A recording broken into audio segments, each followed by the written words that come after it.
अस्सलामुअलैकुम फ्रेंड्स। अगर आप मेरे चैनल पर पहली बार आए हैं तो प्लीज़ मेरे चैनल को ज़्यादा से ज़्यादा सब्सक्राइब कीजिए। सुनिए गुल ने सरोवर के साथ क्या किया और दूसरा भाग। शाम के समय में राजकुमार को शिकार से वापस आया देख बादशाह शमशाद लालपोश को सरप्राइज हुआ।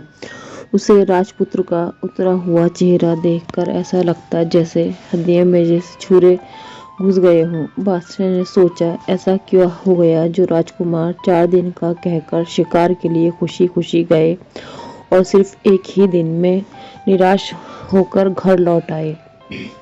बादशाह ने चिंता करते हुए पूछा, बेटा तुम्हारी तबीयत तो ठीक है ना?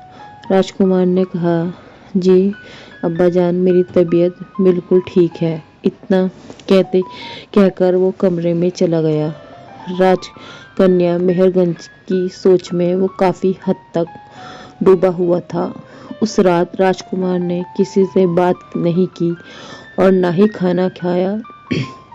1-2 दिन तक राजकुमार का उतरा हुआ मुंह, उसका खाना पीना, अकेले में अंधेरे में बैठे रहना, उसकी इस तरह की हरकतों से बादशाह बहुत परेशान हुआ। उन्होंने बेटे से पूछा, तुम ऐसे गुमसुम क्यों हो? क्या हुआ? अगर तुम कुछ बताते नहीं तो हमें कैसे पता चलेगा क्या हुआ है? अगर पता चला तो कम से कम कोई रास्ता तो निकाल सकते हैं। बादशाह के सहकर्मी राजकुमार से शिकार के समय रास्ते में मिले चमत्कारी बुजुर्ग और उनसे सुनी हुई राजकन्या मेहरंगेज की पूरी घोषणा की और धीरे धीरे कहा, उस राजकन्या मेहरंगेज से मिलने और उससे शादी करने की इच्छा है मेरी। उनकी ये इच्छा सुनकर बादशाह को बहुत दुख हुआ। उन्होंने राजकुमार को समझाने की कोशिश की, कहा कि बेटा राजकन्या मेहरंगेज के बारे में और लोगों से उसके बारे में पता चला है, वो ठीक नहीं है। उसके पीछे भागने का मतलब अपनी मौत को निमंत्रण देना है। क्या आपने उस बुजुर्ग ने कही बातों पर ध्यान नहीं दिया कि किस तरह उसकी चाह में अपनी मौत को बुला लिया? देखो उसके पीछे, बेटा मत भागो, मैं तुम्हारे लिए उससे भी सुंदर राजकन्या ला दूंगा।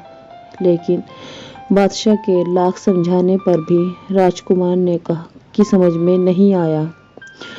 उसने राजकुमार जिसे कुछ कहने सुनने को तैयार ही नहीं था। वो मेहरंगेज से शादी करने का पक्का इरादा करे बैठा था। इसके बाद उसने बादशाह के सामने एक शर्त रखी, अगर शादी करूंगा तो सिर्फ राजकन्या मेहरंगेज से।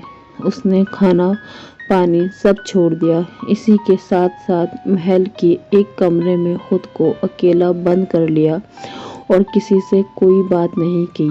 ठीक 15 दिन बाद बादशाह के दिल ने पर पत्थर रखकर राजकुमार से बात की। राजकुमार मेहरंगेज से शादी करने की इजाज़त दे दी। उस दिन राजकुमार खुशी के साथ सभी बड़ों से मिला। उसने खूब अच्छे से खाना खाया और फिर सबसे आशीर्वाद लेकर वो राजकन्या मेहरंगेज की तरफ चल दिया।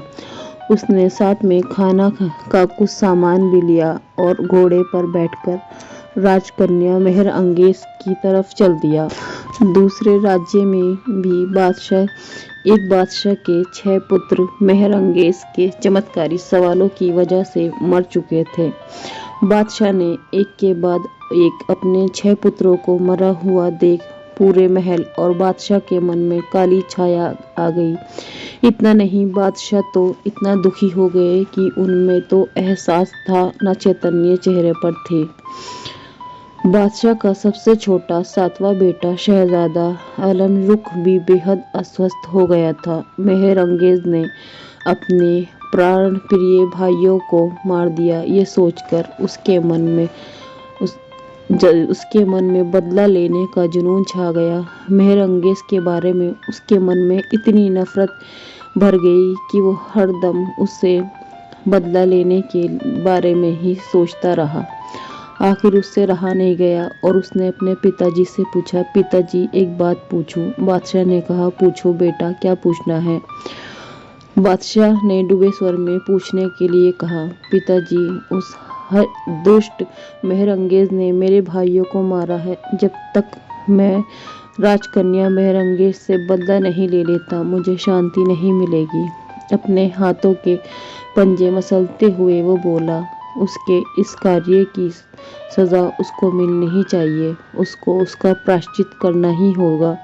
पुत्र के इस सवाल से बादशाह के मन को बहुत बड़ा धक्का लगा। वह कुछ घबरा से गए और थोड़ी देर की शांति के बाद बोले, नहीं बेटा, अब तुम ऐसा मत कहो। उस दुष्ट राजकन्या मेहरंगेज की वजह से पहले ही हम हमारे 6 पुत्रों को तो और तुम अपने भाइयों को खो बैठे हो। अब तुम अकेले मेरे पुत्र बचे हो, जो मेरा आधार है। तुम हमें छोड़कर मत जाओ। पिताजी, आपको कुछ गलतफहमी हो गई है। मैं उस राजकन्या के रूप के जाल में नहीं फंसूंगा। मैं सिर्फ इतना चाहता हूँ कि उस मेहरंगेज के रहस्यमय सवाल का जवाब खोजूं और उसके महल में जाकर उसका गर्व हरण करूं। बस उसको ऐसे छोड़कर नहीं चलेगा, क्योंकि अगर ऐसा किया तो वो दुष्ट न जाने कितने राजपुत्रों को मौत के घाट उतारेगी। क्या लगता है पिताजी, आपको सही कहा मैंने? बादशाह ने इस बारे में कुछ नहीं कहा। वह कुछ कहे उससे पहले बादशाह का सर घूमने लगा, मानो जैसे उसकी सोचने की शक्ति ही खत्म हो चुकी हो। फिर से बादशाह के पुत्र ने रुककर कहा, अब्बा जान, आप ही सोचिए, जवानों के मरने के इस सिलसिलों को रोकना ही होगा। बादशाह ने कहा, बेटे, तुम जो कह रहे हो वह सही है। लेकिन बादशाह कहते कहते रुक गए। मैं आपके मन को समझता हूँ पिताजी, शहजादे ने कहा, लेकिन मेरी जान की आप बिल्कुल भी चिंता ना करें। मेरी जान इतनी सस्ती नहीं कि कोई भी हरण कर ले। मैं वचन देता हूँ आपको, उस दुष्ट राजकन्या के घमंड को चूर करने के लिए पहले उसके सवाल का जवाब खोजेंगे, उसके बाद ही उसके दरबार में जाकर उसके गर्व का हरण करेंगे। इसलिए आप मेरी परवाह बिल्कुल न करें। बादशाह पुत्र को विरोध भी नहीं कर सके, लेकिन शहजादे की माँ को जब ये बात पता चली तो वो फूट फूट कर रोने लगी। रोए भी क्यों ना, जिस माँ ने अपने लाडले 6 पुत्रों को खो दिया और अब छठे 7वें पुत्र को खोने का डर तो था ही, और दुख भी था। अपने बुजुर्ग के अकेले आधार को कैसे कोई खोने का सोच सकता था, क्योंकि अकेला बचा पुत्र भी उसी खाई में जाने की बात कर रहा था, जहाँ 6 पुत्र पहले से ही गिरकर अपनी जान गंवा बैठे थे। लेकिन आखिर शहजादे ने अपनी माँ को अपने 5 भाइयों का वास्ता देकर मना लिया और कहा, अम्मी जान, आप दोनों के हाथ और भगवान अल्लाह का साथ जब तक मेरे सर पर है, मेरा कोई बाल भी बांका नहीं कर सकता। आप बिल्कुल भी मेरी चिंता ना करें। शहजादा की माँ की आंखों में आंसू रुक नहीं रहे थे। उनके वे आंसू पोंछते हुए शहजादे ने कहा, अम्मी जान, आप रोइए मत। हमने कहा ना, हम सही सलामत आपके पास वापस आ जाएंगे। शहजादे की माँ ने प्यार से उसके सर पर हाथ फेरते हुए कहा, बेटा, मैं सिर्फ इतना चाहती हूँ कि कोई कुबूद तुम्हारे मन में ना आए। भगवान अल्लाह तुम्हारी हिफाजत करे। शहजादे ने भी सर हिलाकर हाँ कहा और फिर दूसरे ही दिन पूरी तैयारी के साथ एक तेज तलवार को लेकर शहजादा अपने सफर पर निकल पड़ा। माँ बाप को प्रणाम करते हुए अपने तेज घोड़े पर बैठा और उसे दौड़ाने का आदेश दिया। उसके पीठ की तरफ देखते हुए माता पिता की आंखों से गिरते हुए आंसू बयां कर रहे थे कि पुत्रों को खोने का गम क्या होता है। थोड़ी देर में शहजादा इतनी दूर चला गया कि माँ बाप की आंखों से ओझल हो गया। राजकुमार का घोड़ा हवा से बातें कर रहा था। हवा से बातें करते घोड़े की सवारी पर वो सिर्फ एक ही बात सोच रहा था, वो ये थी कि राजकन्या मेहरगंज से बदला लेना है तो किस तरह से मैं बदला लूँगा। फ्रेंड्स, आपको मेरी कहानी पसंद आई है तो प्लीज़ मेरे चैनल को सब्सक्राइब कीजिए, कमेंट में बताइए इसका तीसरा भाग सुनने के लिए। अगला भाग आप तीसरा भाग अगली कहानी में सुनिए। गुल ने सनोबर के साथ क्या किया, ये कहानी जारी है। ये कहानी बेहद दिलचस्प और मज़ेदार है। कहानी सुनने के लिए शुक्रिया। अल्लाह हाफिज़।